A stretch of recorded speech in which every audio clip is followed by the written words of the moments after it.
title. Liverpool have been crowned champions of the Premier League for the 20th time. So it's actually the second time they are winning the Premier League, but then 20th top flight title for the Reds. And it was, some spectacle at the Anfield after they put 5 past Tottenham Hotspur. Tottenham Hotspur actually scoring first in that game through Dominic Solanke, but Liverpool had other ideas because all they needed from that game against Tottenham Hotspur was at least a point, but they went on to score 5 goals after going down. But let's take a look at some of the interesting moments from the game and how Liverpool ended up being crowned champions of the Premier League. But don't forget to subscribe to the channel, and then also you can leave your comments in the comment section. Now let's begin with the season for Liverpool. This is a Liverpool team that had Jurgen Klopp, being manager for close to 10 years, and then all of a sudden before the new season started, or before the old season came to a conclusion, he told Liverpool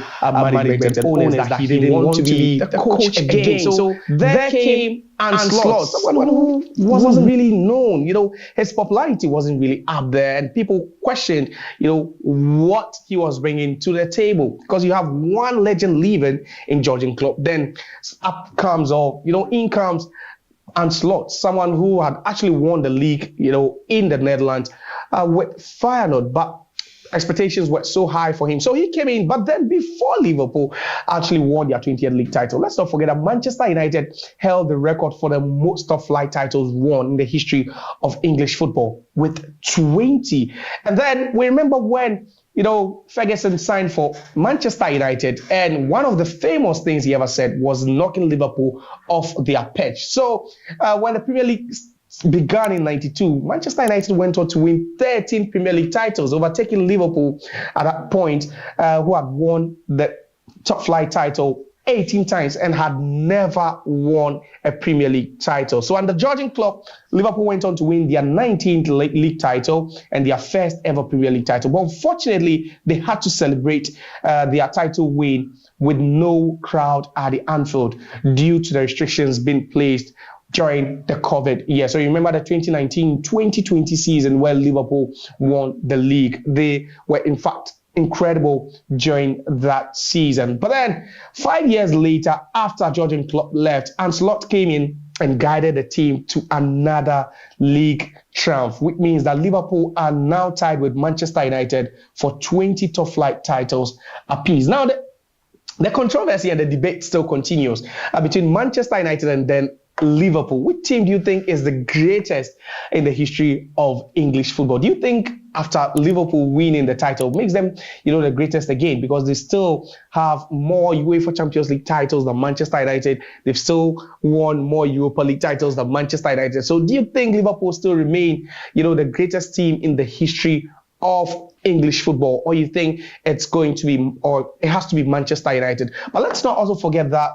Arne Slot actually won the Premier League title for Liverpool without making or doing any major signing. So when he stepped in, the only player he decided to bring in was an injury-prone Federico Chiesa from Juventus, because as of that point, he was also surplus to requirement at Juventus. And you look at the job he did. Liverpool nearly signed Zubimendi. If you remember, Liverpool were linked with a DM who plays for Real Sociedad. But unfortunately, Liverpool's valuation and then also Real Sociedad's valuation. All right, so the round of second leg games, so it meant for the quarterfinal stage of the UEFA Champions League is Slot during his reign, big games his time at Liverpool was just bringing in Europe.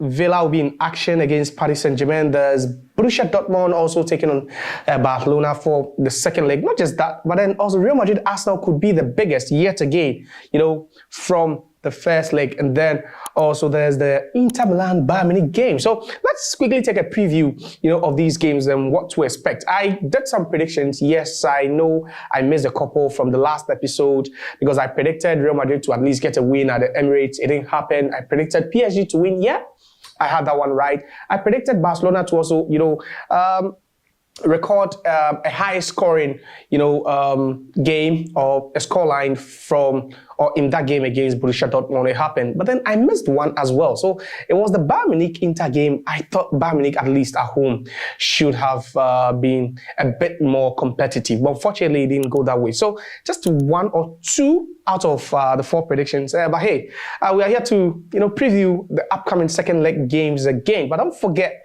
to hit the like button and then also subscribe to the channel. Now, let's take a look at the games coming up. So we begin with that game at the Signal Iduna where it could be more like a dead rubber. So Borussia Dortmund lost 4-0 in the first leg away from home at Barcelona. And I believe with that scoreline, even, the Dortmund faithfuls will just turn up at the stadium, but then not even with a mindset that their team can overturn that huge scoreline. It would be something else. The last time we saw a team actually, failed to advance to the next round in the UEFA Champions League was when Paris Saint-Germain beat Barcelona by 4-0 in the first leg and ended up losing by 6-1. It was one of the most shocking results ever recorded in the history of the UEFA Champions League. And for Barcelona, they might not want to do something or even be at the other end of such a record. A record they themselves set after they beat PSG by 6-5, 6-1 in the second leg to advance during the time of Neymar, Messi, and then also Luis Suarez. So Borussia Dortmund hosting Barcelona at the Signal Iduna Park. It could be, a game of baptism again. It could be even more trouble for Borussia Dortmund because Barcelona are a side that we've all known to score lots of goals. It was shocking that over the weekend they only got themselves a 1-0 win over Leganes, but they wouldn't care because that is the league and they at least needed the 3 points more than anything. They would have taken the 1-0 lead or win over any other thing that would have been presented to them on that day. So it was a good win for them. And heading into this one, they should be in high spirits. Yeah, Dortmund also drew 2-2 with Bayern Munich in the Klassiker. It was a classic game, actually. It was, it had everything, the goals, the tackles, the intensity, the competitiveness. It was a good game. But for Borussia Dortmund at home, I don't think they have enough to stop a team, like Barcelona. With that attacking force, Dani Olmo back to training, Lamine Yamal, Rafinha hitting, 50 goal contributions for the season. Lewandowski scoring 40 for the season. It tells you how powerful, and then also deadly and ruthless this Barcelona attack could be on any given day. So I'm going for a Barcelona win again in the second leg. Perhaps they might replicate that same scoreline from the first leg. A 4-0 win for Barcelona away from home. Now, another game has to do with the PSG Aston Villa game. So in the first leg, we saw Villa take the lead. Interestingly, they took, it was a good win, good goal they scored. Morgan Rogers getting them the win. But PSG were dominant. And trust me, if I take aside Barcelona, I think the most informed team in Europe now has to be PSG. So they are yet to lose a game, domestically. But then, even in Europe, trust me, they are a first record. So after what they did to Liverpool in the last round, you could imagine how good they've been in. Even if Villa will be the team to stop them. Villa themselves are coming at the back of a huge win against Southampton at the St. Mary's. They won by 3-0 in a game where Marco Asensio missed 2 penalties, but then they still managed to win. It tells you that Southampton are not that good. But then Southampton is not PSG because PSG, they've got, everything. They've got the balance, they've got a quality, they've got a tactician. So it's a well-drilled team coming up against Aston Villa. I was forced to say Aston Villa would win because of, my bias towards the Premier League. I feel the Premier League is so competitive that teams playing or coming from the Premier League would always edge other opponents. But I'm looking at PSG and I feel they are too strong. They are too strong. After that 3-1 win in the first leg, we saw some beautiful goals from Desiree Doué, Kvaratskhelia also scoring a stunning goal. Nuno Mendes also scoring a fantastic goal. I think on a day, it's the quality that sets these two sides apart. Yeah, you can talk about Villa having quality, but I think the quality for PSG is way, way, way beyond Aston Villa. I'll go for a PSG win again in the second leg. And this time, I hope I get it right. Now, there are 2 other big games. Inter Milan at a Giuseppe Meazza against Bayern Munich. What a game that could be. So Inter Milan in the UEFA Champions League, you could say they've got the best defense in the UEFA Champions League. It's very difficult for you to break that defense down. It's so difficult. But then they come up against a Bayern side that are not really scoring goals. So they were held to a 2-2 draw by Dortmund over the weekend in the Klassiker. But then Bayern's biggest worry now has to do with the fact that they are number 9, who's supposed to be one of the best in the world, is not really scoring. So Harry Kane hasn't really gotten his scoring boots. No one knows where he's left them. So he's struggling to get goals. And now the supporting cast are made of Michael Olise, Serge Gnabry, and co, also not firing. So that leaves Bayern Munich in a state where they are failing to score goals, and their defense is also leaking in goals. That's where the problem is for Vincent Kompany. And they come up against, a very defensively and tactically disciplined Inter Milan side who do not, allow or even give room to their opposing attackers. They are so, resolute when it comes to defending. They defend with lots of numbers and with a lot of quality. So now Bayern Munich, for me, at this point, after I predicted them to win the first leg, which they failed to do, leaves me in a very, very uncomfortable situation. I do not know if maybe perhaps the second leg would be when they show up again, or it's just over for Bayern Munich. Because I'm looking at Inter, a team that made it to the final 2 seasons ago against City, but lost by a lone goal. It tells you that they're a team that you should always, be wary of. They are so good, and especially looking at the fact that they've got so much depth in quality, and with the likes of Marcos Thuram, Lautaro Martinez, Anatovic, all in the mix for them.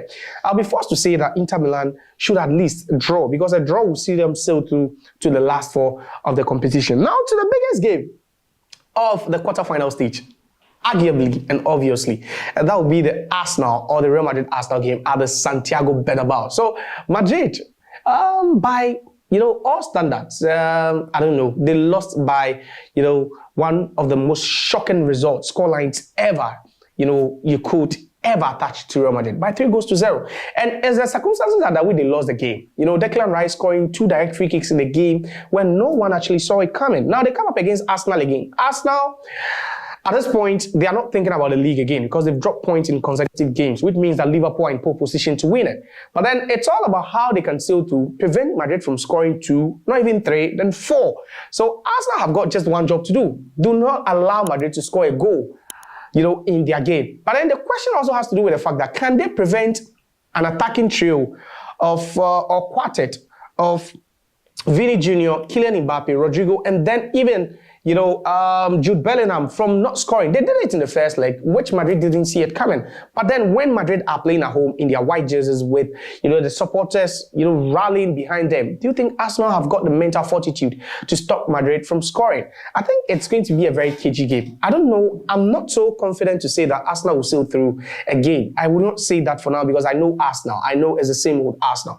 But then for Real Madrid, if there's any team that has staged so many, historic comebacks, dramatic comebacks in the Champions League, then it has to do with Real Madrid. We've seen them time without number, stage so many wonderful comebacks in the history of this competition. And you would never bet your money against Real Madrid not to produce such magical moments on any day in the UEFA Champions League. It's definitely going to be a cracking game. It's definitely going to be a big one. I think if Real Madrid should get a goal in the first leg, the first half of the game, then perhaps they could go on and win it. I have a feeling they could score. I have a feeling they could even score 2 in the first half. But if they should score 2 in the first half, then Arsenal should also think about responding with goals and not defending. They can't make life a living hell for Real Madrid in that game. It all depends on the mentality and how they approach the game. But then I'll be forced to say Arsenal would end up, I would say Arsenal will qualify. I said Real Madrid will qualify. Yeah, that's my prediction for it. So I'm going for a Barcelona win. Aston Villa to be booted out by PSG. At least Inter Milan should get a draw, and then Real Madrid also. I feel perhaps they might miss out, but they need to win this game. So these are my predictions. What are your predictions for the games coming up in the UEFA Champions League?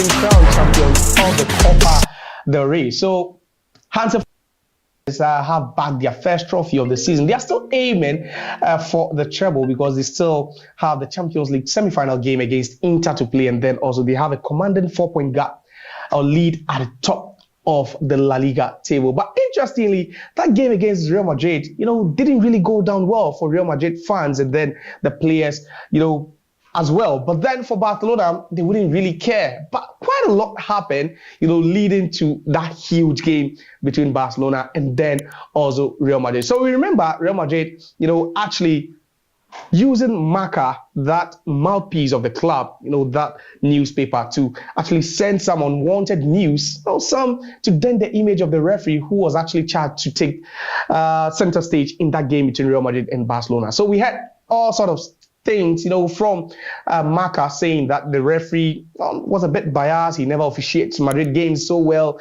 And then whenever he officiates a game involving Madrid, then they stand a chance to even lose, or they stand a bigger chance to lose than to win. So quite a lot happened. But then later on, Florentino Perez and the Real Madrid, club came out to issue an apology saying that they would never do such a thing. And there was no truth, there was no iota of truth, from what Marca posted. But then the game started on a very good note. Pedri scoring first for Barcelona. You'd be thinking it was going to be one of those, games involving Barcelona and then also Real Madrid, because heading into the game, twice these two teams have met, once in the La Liga and then also another time in the Supercopa España final, and all went in favor of Barcelona. They won by an aggregate scoreline of 9-2. So right after Pedri scored, you'd be thinking that, yes, it was going to be an avalanche of goals. It was going to be, baptism of goals for Real Madrid. But then in the second half, we saw Kylian Mbappe equalize through,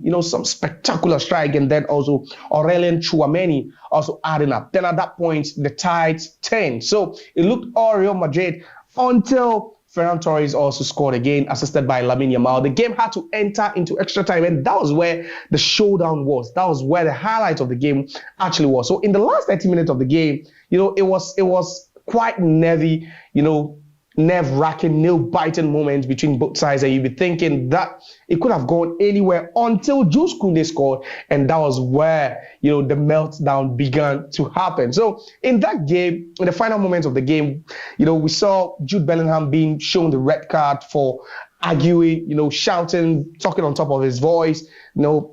Later we also saw, Antonio Rudiger just try hitting the referee with an object, which since he has come out to apologize. Not just that as well, Lucas Vasquez was also shown a straight red card, and then Carlo Ancelotti, who is manager of Real Madrid, was also shown a yellow card. So in the dying embers of that game, the game that traveled into extra time, saw lots and lots of actions, and incidents, was actually marked by some controversial circumstances. Madrid players claiming that the referee was so biased and, his officiating was so poor during the game. But Barcelona fans felt like, see, we're the better side. We deserved to have won it. But then attentions also for Barcelona would rather now turn to the UEFA Champions League, where they get to play Inter Milan in over 2 legs in the semi-finals of that competition. But then for Real Madrid, it's one trophyless season for them, something we've not seen with the club for quite some time now. And then there's news, so much news,